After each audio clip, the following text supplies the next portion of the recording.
मेरा नाम है हरिया, मैं काम करता हूँ बहुत बढ़िया, खाता हूँ खाना और रोज गाता हूँ गाना।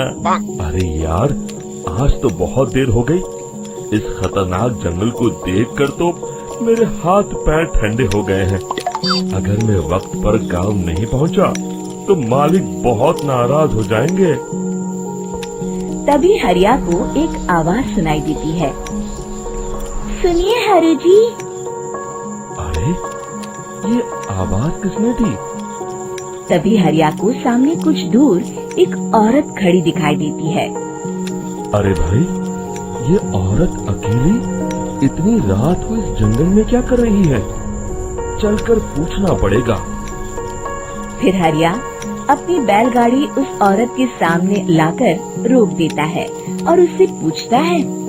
अरे सुनिए, आप इतनी रात को इस खतरनाक जंगल में अकेली क्या कर रही हैं? तभी वो औरत मीठी आवाज में कहती है। अरे हरु जी, आप आ गए। मैं कब से आपका इंतजार कर रही थी। वैसे तो यहाँ से काफी लोग गुजर चुके हैं, लेकिन मैं खास आपका इंतजार कर रही थी।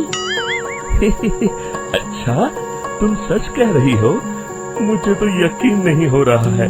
वो क्या है ना, आज तक किसी ने मुझसे इतने प्यार से बात नहीं की।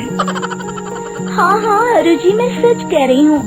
अब देर मत करिए और जल्दी से मुझे मेरे घर तक छोड़ दीजिए। हाँ हाँ, कौन सी बड़ी बात है, अभी छोड़ देता हूँ। आप मेरे पीछे बैलगाड़ी में बैठ जाइए और मुझे रास्ता बताते चलिए। फिर वो औरत हरिया की बैलगाड़ी में बैठ जाती है और हरिया बैलगाड़ी हाँकता हुआ आगे चल पड़ता है। फिर उस औरत के बताए हुए रास्ते पर चलते चलते हरिया बैलगाड़ी लेकर एक काली गुफा के आगे आकर रुक जाता है। हरिया उस औरत से पूछता है। हाँ देवी जी, आपका घर कहाँ है? यहाँ तो एक गुफा के अलावा और कुछ नहीं है। तभी अचानक वो औरत हवा में उड़ने लगती है। देखते ही देखते उसका सुंदर रूप एक डरावनी चुड़ैल में बदल जाता है और वो जोर जोर से हंसती है। अरे तू तो एक नंबर का बेवकूफ निकला। तू तो बड़ी आसानी से मेरी बातों में आ गया। अरे मर गया रे, ये तो एक चुड़ैल है। हे भगवान बचा ले, ये तो बड़ी डरावनी दिखाई दे रही है। और फिर अगले ही पल हरिया की बैलगाड़ी में रखा सारा सामान हवा में उड़ता हुआ उस काली गुफा के अंदर चला जाता है और वो चुड़ैल भी उस गुफा के अंदर जाकर कहीं गायब हो जाती है।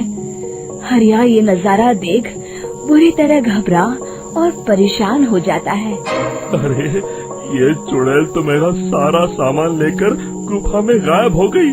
अब क्या होगा? अगर मैं गांव खाली हाथ गया तो मालिक मेरी अच्छी खबर लेंगे। मेरी इस बात का कोई यकीन भी नहीं करेगा। फिर आखिर वही हुआ। हरिया के मालिक चंपक सेठ को हरिया की किसी भी बात पर रत्ती भर भी यकीन नहीं हुआ। चंपक सेठ को लगा हरिया झूठ बोल रहा है और उसने ही लालच में आकर सारा सामान हड़प कर लिया है। फिर हरिया को बेईमान समझकर चंपक सेठ उसे काम से निकाल देता है। अगले दिन अपनी दुकान में परेशान बैठा चंपक सेठ गुस्से में बड़बड़ाता है। अरे, दुकान में तो सामान बिल्कुल भी नहीं है। अब मुझे ही शहर जाकर सामान लाना होगा। फिर वो अपनी बैलगाड़ी लेकर शहर चला जाता है।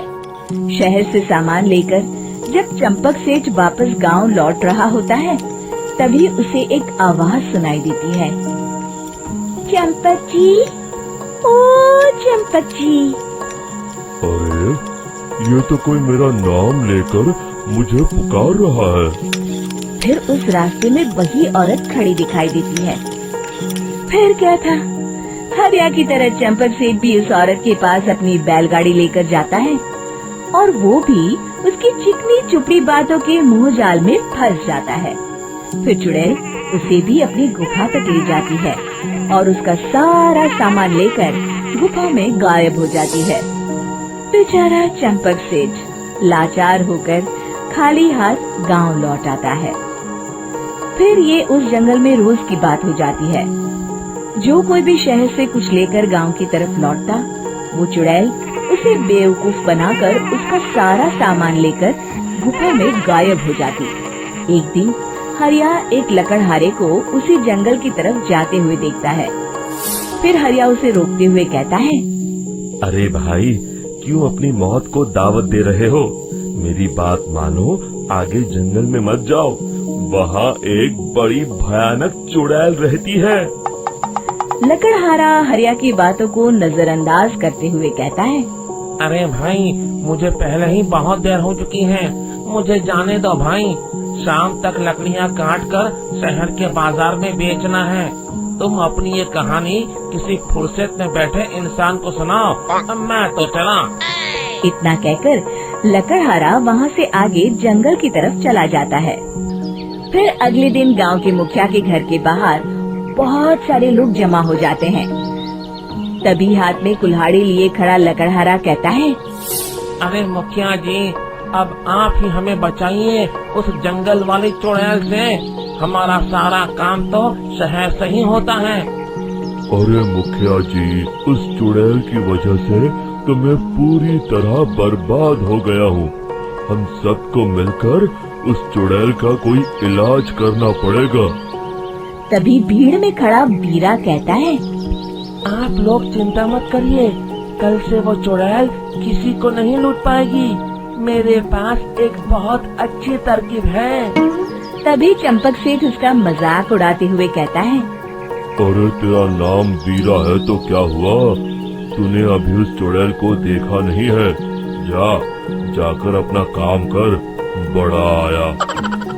तब मुखिया जी कहते हैं, नहीं नहीं चंपक सेठ, मुझे लगता है हमें इस लड़के को एक मौका देना चाहिए।